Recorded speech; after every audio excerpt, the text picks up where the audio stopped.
So we're quite a new working group in OHDSI community. We just started out last year, beginning of last year, and I co-chair these groups together with Ruud Zelles. So our OKRs from last year are a little bit of this year, a little bit of follow-up from our achievements from last year. This was our mission statement from last year. This hasn't changed. We want to promote better rehabilitation care by leveraging the OHDSI collaborative to enable large-scale observational rehabilitation research. So a short recap of what we achieved last year. We had 4 working group sessions, which were very productive, where we learned from the people in our community and also reached out to some of the other working groups, for example, to Anna, and in our last meeting, Christian Reich had a very insightful presentation on the issues with mapping survey data. So in there we discovered some of the issues that we have with specific rehabilitation related data, mapping them to the OMODS PDM, and lack of vocabulary in our field. And right now we have 62 contacts from many different countries. So that's a nice community that we're setting up there. We're sharing mainly experiences right now from 2 major projects that we have in rehabilitation. That is the Prepare Rehab project, which is a European Horizon project with 9 different countries, which is rehabilitation wide. And we have the Umbrella project, which is an IHI project with 20 public and private partners.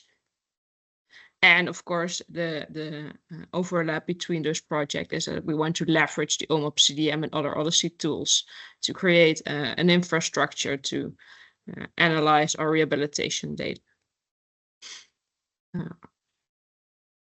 So our objective for this year is to create more awareness for the OHDSI tools and availability in the rehabilitation research world, and to build a learning community with our rehabilitation researchers. We want to again have at least 4 working group meetings, maybe even a little bit more. And we want to have 50 active members. So we do have quite some members in there, but we want to have them actively participate in our working groups as well. And we want to increase the international awareness of what OHDSI and OMOP, the CDM, can provide in the rehabilitation research community through social media presentations and meetings. And our second objective for this year is to address the challenges and working towards best practices for using the OMOD CDM in rehabilitation research.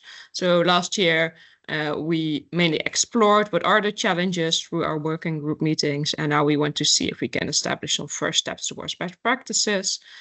So we want to start mapping rehabilitation-specific outcome data. We want to start mapping rehabilitation-specific treatments as well. And we want to continue to reach out to other working groups like we did last year to get insights on where they have encountered similar issues to ours. And I actually really liked as well the idea, I think, from Melanie to have some type of a repository with the semantic mappings. I think that would be a very good idea for our rehabilitation working group as well. So probably we're going to steal that as one of the key goals for our working group.